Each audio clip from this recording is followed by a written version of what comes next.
मैं आपसे एक विनती करूंगा कि आप लोग अपनी कॉपी उपी बंद कर दीजिए, आप कुछ नोट्स मत लीजिए, क्योंकि जो कुछ भी मैं आपको दिखाऊंगा वो सबका सब डॉक्यूमेंटेड है। तो आप इसका आनंद लीजिए, भरपूर आनंद लीजिए।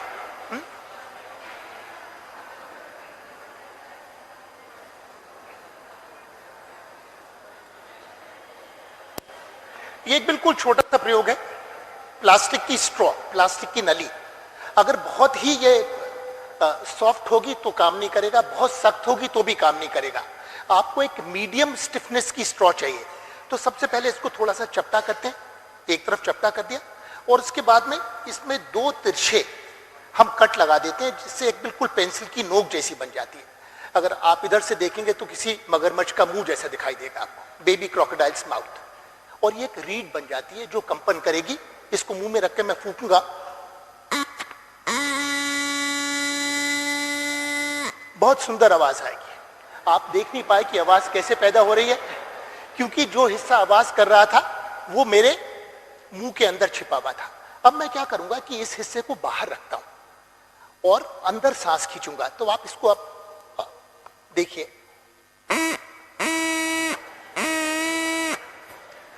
तो पहली बात तो यह है कि ये रटने की जरूरत नहीं है कि कंपन से ध्वनि पैदा होती है। इसको आप अनुभव कर सकते हैं, इसका आनंद ले सकते हैं। और जो आप अपने हाथ से काम करते हैं, आंखों से देखते हैं, कानों से सुनते हैं, तो वो ना केवल आपके दिमाग में जाता है, आपके दिल में भी जाता है। और हमारे हाथ, हमारा मस्तिष्क और हमारा दिल, ये सब एक दूसरे से इंटरकनेक्टेड है। तो हम जो कुछ भी करके सीखते हैं वो ज्यादा पुख्ता होता है, वो ज्यादा गहराई तक उसकी पैठ होती है। अब इसी के अंदर मैंने दो छोटे से छेद बना दिए और आप ये देखिए, दो छोटे छोटे से छेद हैं यहाँ पर, और ये हमारी वो रीड है जो कंपन करेगी। अब इन छेद को बंद करके मैं इसमें फूंकता हूं।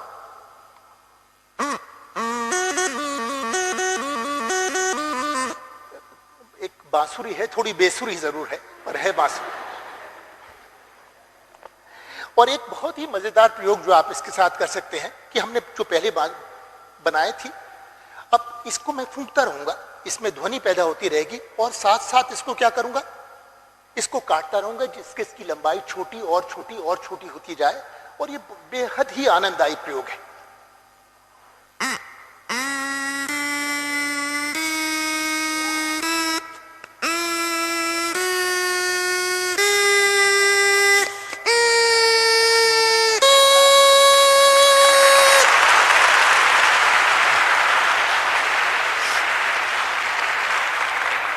एक मैं आपसे जरूर विनती करूंगा, आप तालियां बजाएं, एक बार अंत में तालियां बजाएं। हमारे पास केवल 1 घंटा है, नहीं तो आधा घंटा हमारा तालियों में जाया होगा।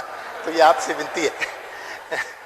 अब ये छोटी वाली जो थी, आपने ये देखा कि जितनी लंबी स्ट्रॉ थी उतना ही सुर नीचे था, और जितनी छोटी होती गई उतना सुर और तीव्र होता गया। और ये सबसे छोटी स्ट्रॉ जो है, इसका सुर सबसे तीव्र है। और आप अगर कुछ भी ना सीखें इस लेक्चर में, इसको जरूर बनाएं।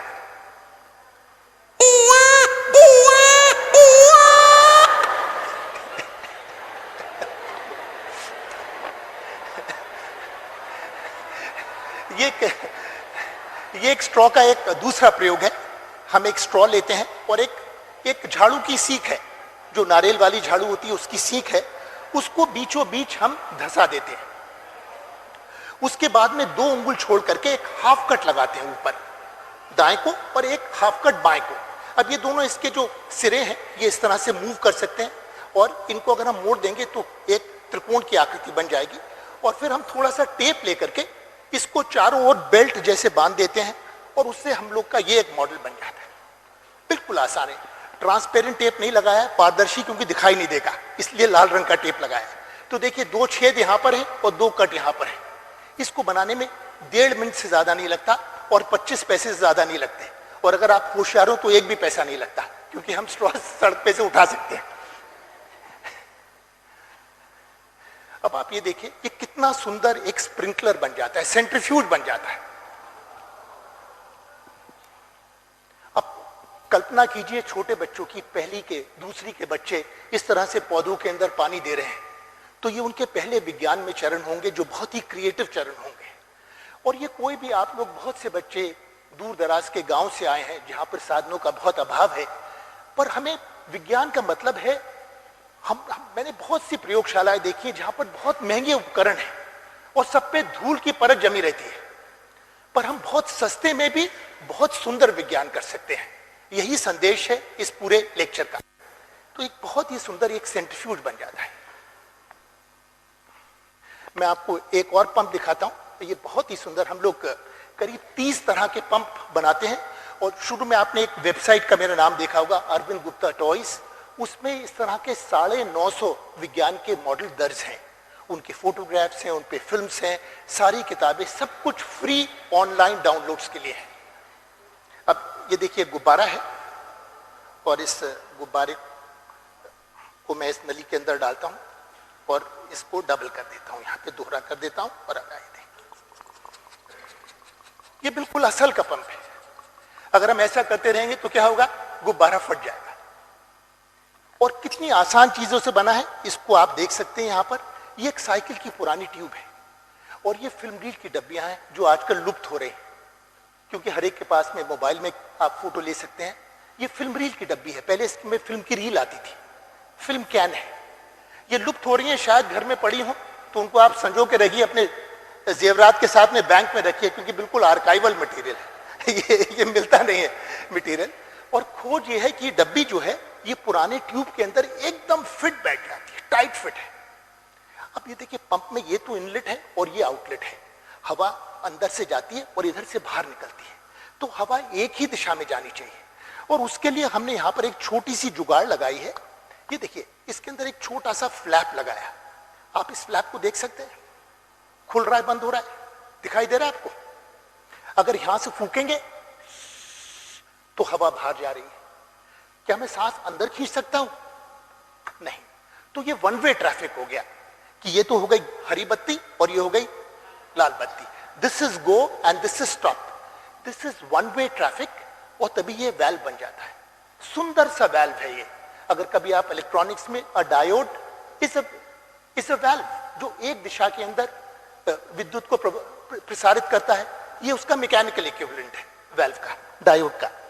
तो एक तो वैल्व ये हो गया और इसको हमने निकाल दिया। ये 6-7 इंच का पुराना साइकिल का ट्यूब है और हमको यहां पर एक और वैल्व दिखाई देगा। ये देखिए इस ढक्कन के अंदर आपको दूसरा वैल्व दिखाई दे रहा है, दिख रहा है। और ये एक नली है, सख्त नली है जिससे हवा बाहर निकलती है। तो बिल्कुल कोई भी कांच का इसमें पुर्जा इस्तेमाल नहीं हुआ है, कोई टूटने वाली चीज नहीं है। और अगर किसी पंप से अगर आप किसी गुब्बारे को फुला सके तो निश्चित वो बहुत उच्च गुणवत्ता वाला पंप है, बिल्कुल आईएसओ प्रमाणित पंप है। आप इससे मेरे ख्याल से बात अवगत होंगे। मैं आपको एक और छोटा सा पंप दिखाता हूं।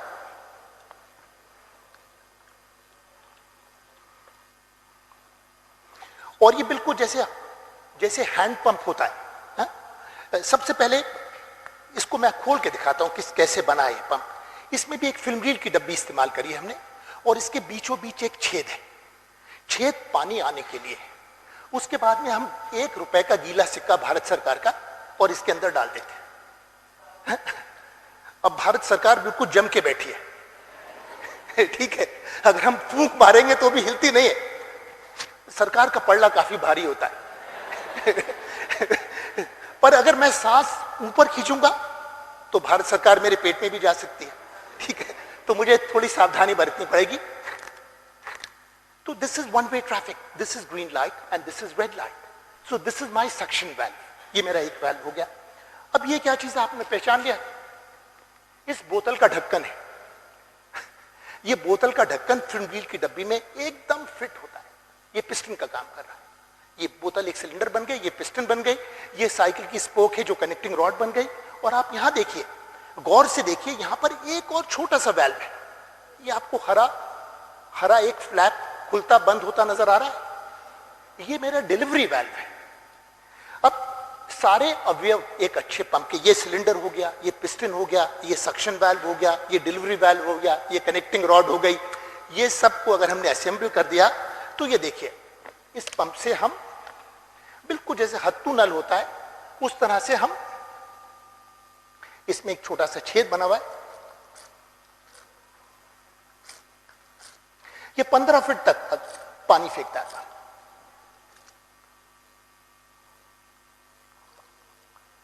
और चाहे कोई विज्ञान बाद में पढ़े ना पढ़े, पर जमीन से पानी ऊपर कैसे आता है, ये तो जन विज्ञान है। ये तो हर एक को समझना चाहिए, क्योंकि पानी तो जीवन है, पानी के बगैर हम जीवित नहीं रह सकते। तो ये बहुत ही जरूरी एक चीज है।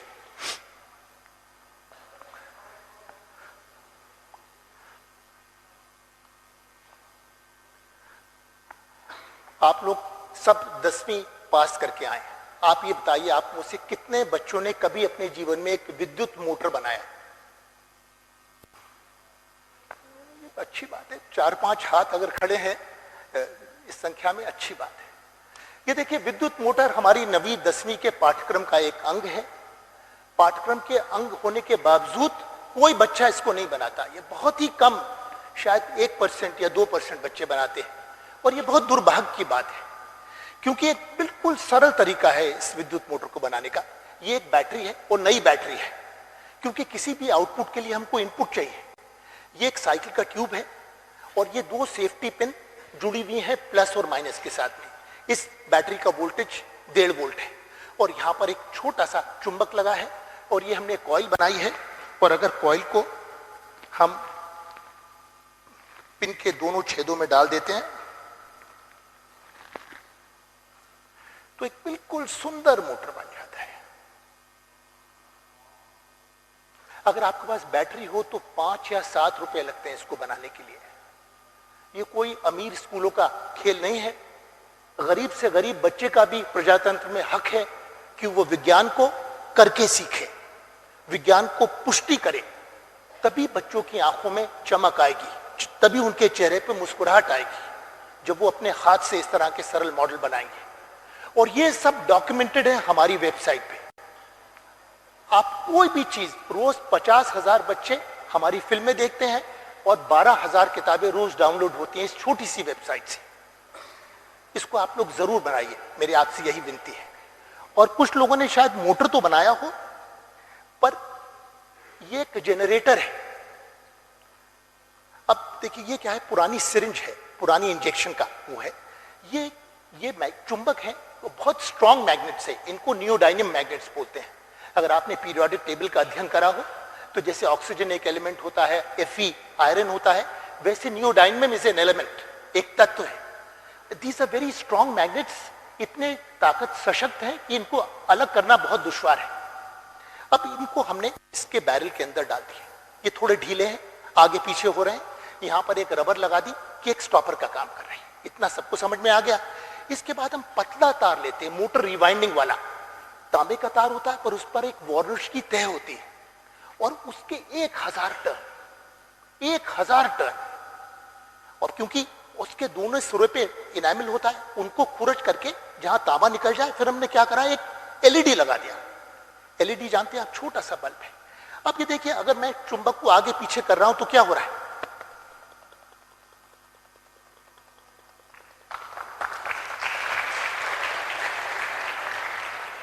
आप कल्पना कीजिए 5वीं के, 6ठी के, 7वीं के बच्चे अगर कभी एक एलईडी जलाएंगे तो उनका दिमाग खुलेगा कि आज हमारा बच्चा एलईडी जला रहा है, कल अपने गांव को रोशन करेगा, परसों अपने प्रांत को रोशन करेगा।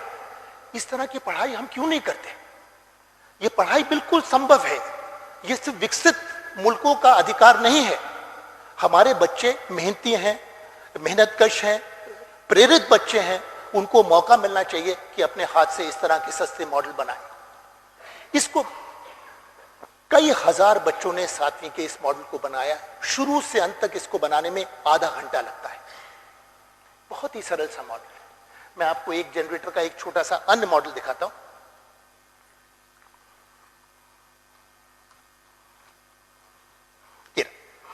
अब ये देखिए, जो पहले जो नल का प्लम्बर होता था, अगर आप कोई टोटी लगवाना चाहें तो वो पाइप के ऊपर जो चूड़ियां हैं उनके ऊपर जूट लगाता था, सफेदा लगाता था। पर आजकल टेक्नोलॉजी विकसित हो गई है और वो टेफ्लॉन टेप लगाते हैं। ये टेफ्लॉन टेप का पुराना स्पूल है। इसमें टेफ्लॉन टेप होता है, ये उसका कवर है। अब ये 12 रुपए का वैसे ही आता है और इस्तेमाल के बाद में फेंक दिया जाता है। इसमें हमने 1000 टन तार के बांधे और यहां पर एक एलईडी लगा दिया, तो ये मेरा हो गया इलेक्ट्रिकल सर्किट, क्योंकि तार और बल्ब यहां पर है। अब ये इसका बाहर का कवर है, यहां पर दो पेपर क्लिप्स लगा करके, ये एक साइकिल का स्पोक है और ये देखिए दो चुंबक घूम रहे, नियोडायनियम के चुंबक घूम रहे। This is my magnetic circuit, ये चुंबकीय इसका सर्किट है और ये विद्युत सर्किट है। अब दोनों अलग अलग पृथक होकर के कुछ भी नहीं करते, पर जब अगर हम इनको पास ले आए तो ये बिल्कुल जादू करते हैं। अब कवर लगा दिया, अब ये देखिए मेरी कॉइल ऐसी है और ये चुंबक उसके लंबवत घूमेंगे। अब इसको देखिए आप,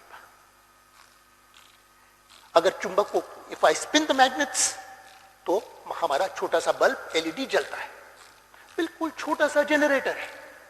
ये दोनों किसी भी रूप में तारों से नहीं जुड़े हैं आपस में, क्योंकि चुंबकीय क्षेत्र एक अदृश्य क्षेत्र है और जब लाइंस ऑफ फोर्सेस कट होती हैं तो एक ईएमएफ प्रोड्यूस होता है, इलेक्ट्रोमोटिव फोर्स, और जिससे ये जलता है। अभी हम चुंबक के ऊपर हैं तो मैं आपको एक दो और प्रयोग दिखाता हूं, और ये बहुत ही सरल सा प्रयोग है। इसको देखिए आप, ये एक लेविटेटिंग पेंसिल है। सबसे पहले आप इसको चलते हुए देखिए, एक पेंसिल है जो इस तरह से स्पिन हो रही है। अब ये कैसे बनी है? ये एक रबर का टुकड़ा है जिसमें 4 चुंबक लगे हैं, और ये एक पेंसिल है जिसके अंदर 2 रिंग चुंबक, ये अंगूठी जैसे चुंबक है, मैं आपको दिखाऊंगा अभी। अब आप किसी भी ओरिएंटेशन में, चुंबकों का एक ध्रुव होता है नॉर्थ या साउथ, आप किसी भी ओरिएंटेशन में इनको लगा दीजिए। अब आगे वाले कैसे हो? अगर ये 2 चुंबक आपस के अंदर एक दूसरे से चिपक रहे हैं, इसके मतलब ये विपरीत ध्रुव होंगे, एक नॉर्थ होगा एक साउथ होगा, एक उत्तर और एक दक्षिण होगा। तो आगे वाले ऐसे लगाएं कि वो एक दूसरे के साथ में चिपके। देखिए ये भी चिपक रहा है और इसको भी ऐसे ही लगना चाहिए। पीछे वाले कैसे लगाएंगे? पहले आप चिपका दीजिए, इसके मतलब ये विपरीत ध्रुव है, फिर इसको पलट दीजिए। पलट देंगे तो ये दोनों समध्रुव हो जाएंगे और एक दूसरे को विकर्षित करेंगे या धक्का देंगे। तो पीछे वाले समध्रुव हैं, एक दूसरे को धक्का दे रहे हैं और पेंसिल को ऊपर उठा रहे हैं। आगे वाले कैसे हैं? असमध्रुव हैं और एक दूसरे को आकर्षित कर रहे हैं और ये पेंसिल को अपनी ओर खींच रहे हैं। अब ये देखिए मेरे पास, अब सिर्फ इस पेंसिल को मैं अपनी उंगली के ऊपर टिका रहा, ये मात्र मेरी उंगली के ऊपर टिकी हुई है और मैं इसको घुमा भी सकता हूं। I can also experience the force is exerting on my fingertip. मेरी उंगली पे क्या बल लग रहा है, इसका भी मैं अनुभव कर सकता हूं इस मॉडल से। पर इसमें कोई दैवीय शक्ति नहीं है, ये विशुद्ध विज्ञान है। मैं ना तो कोई प्रार्थना कर रहा हूं ये बिल्कुल विशुद्ध विज्ञान है, ये मेरी उंगली पे टिकी हुई है।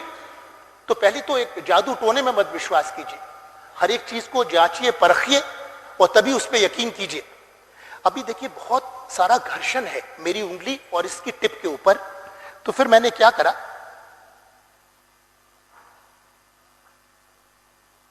एक छोटा सा सीडी का टुकड़ा ले लिया। सीडी जानते हैं, सीडी डीवीडी पुरानी, वो कैंची से अच्छी तरह से काट सकते हैं क्योंकि बहुत चिकनी होती है, स्मूथ होती है। इसको यहां लगा दिया तो इससे घर्षण कम हो जाएगा। और अब this is a levitating pencil, एक पेंसिल जो हवा में झूल रही है, घूम रही है और हवा में लटकी है। बहुत से देशों के अंदर, विशेषकर चीन में, अगर चीन की राजधानी बीजिंग है, अगर आप कभी बीजिंग जाएं तो जो उनका इंटरनेशनल एयरपोर्ट है 70 किलोमीटर दूर है पुराने शहर से, क्योंकि अंतर्राष्ट्रीय हवाई अड्डे वहीं बनते हैं जहां पर स्थान मिले। 70 किलोमीटर दूर है, पर जैसे ही आप हवाई अड्डे पे उतरते हैं, आप एक मैगलेव ट्रेन लेकर के 10 मिनट के अंदर you are in the old city. So ये maglev train are a reality in many parts of the world. Japan में, जर्मनी के अंदर इस तरह के मैग्नेटिकली लेविटेशन ट्रेन्स बिल्कुल आज एक वास्तविकता है, हम काल्पनिक बात नहीं कर रहे हैं। और अगर हमारे बच्चे ये 10-12 रुपए का मॉडल बनाएंगे तो उनका दिमाग खुलेगा, वो भी उत्साही होंगे, वो भी प्रेरित होंगे। बहुत ही सरल सा मॉडल है। और मैं आपको अब एक छोटा सा मॉडल दिखा रहा हूं जो छठी के बच्चों ने बनाया। और ये छठी के बच्चे एक बिल्कुल म्युनिसिपल शाला में पढ़ते हैं और हमारे केंद्र में आए, उन्होंने ये लेविटेटिंग पेंसिल बनाई। अगले दिन उन बच्चों ने हमको ये खिलौना लाके दिखाया। अब ये खिलौना क्या है, बहुत ही सरल है। हमने कोई भी कागज का कप ले लिया, आपने, बहुत बच्चे चाय पी रहे थे अभी, कभी चाय का कप फेंकना नहीं, क्योंकि हम उससे सैकड़ों चीजें बना सकते हैं। यही संदेश है आप लोग के लिए, है? उसके बाद में हमने क्या करा, उसके पेंदे में एक छेद करा, एक चुंबक नीचे से लगाया, एक चुंबक ऊपर से लगाया। अब ये देखिए, मैं आपको नीचे वाला भी दिखाऊंगा और ऊपर वाला भी। नीचे से और ऊपर से दोनों चुंबक आपस में चिपक गए, क्योंकि विपरीत ध्रुव हैं उनके। अब हम क्या करेंगे, ये साइकिल की तीली है, साइकिल की स्पोक है, साइकिल की तीली में इसको डाल देंगे। और आप, ये छठी के बच्चों ने डिजाइन करा है।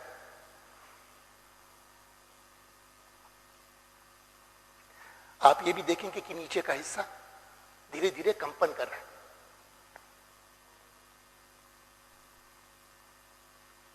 बहुत सुंदर मॉडल है, but there is no reference in literature to a toy like this. छठी, सातवीं, आठवीं, नवीं, इन सब के बच्चे मौलिक शोध करने के अधिकारी हैं। किताबों में से चाटने के लिए पैदा नहीं हुए थे आप सब लोग, अपने दिमाग को खोलने के लिए, टू क्वेश्चन एवरीथिंग। विज्ञान का मतलब है हर चीज को चुनौती देना, चीजों को रट करके परीक्षा में थूकना नहीं, पर हर चीज को चुनौती देना। यह विज्ञान का पहला नियम है। भगवान बुद्ध ने आज से 5000 साल पहले विज्ञान की एक परिभाषा दी थी, जो आज भी वैध है। किसी चीज को इसलिए मत मानो क्योंकि तुम्हारे दादाजी ने कहा है, किसी चीज पर इसलिए यकीन मत करो क्योंकि तुम्हारा शिक्षक उसे सही बताता है, किसी चीज पर इसलिए विश्वास मत करो क्योंकि तुम्हारे शास्त्रों में लिखा है। हर चीज को जांचो, परखो वास्तविकता पर, और अगर उसको सत्य पाओ और जनहित में पाओ तब उसका आलिंगन करो। ये बहुत ही सुंदर परिभाषा है विज्ञान की, कि विज्ञान हर चीज को चुनौती देता है। धर्म को चुनौती देता है कि ये सब अनाप शनाप की बातें मत करो, इसका प्रमाण दो, इसका सबूत दो, तभी तुम्हारी बात मानेंगे। क्योंकि तुम कुर्सी पे बैठे हो इसलिए तुम्हारी बात ठीक नहीं हो जाती, क्योंकि तुम ताश बने हो इसलिए तुम्हारी बात ठीक नहीं हो जाती। तुमको उसका सबूत देना पड़ेगा, उसका प्रमाण देना पड़ेगा, तभी वो बात सच होगी। उसको हजारों लोग, लाखों लोग जांचेंगे, परखेंगे, तभी वो सत्य माना जाएगा, नहीं तो वो असत्य है।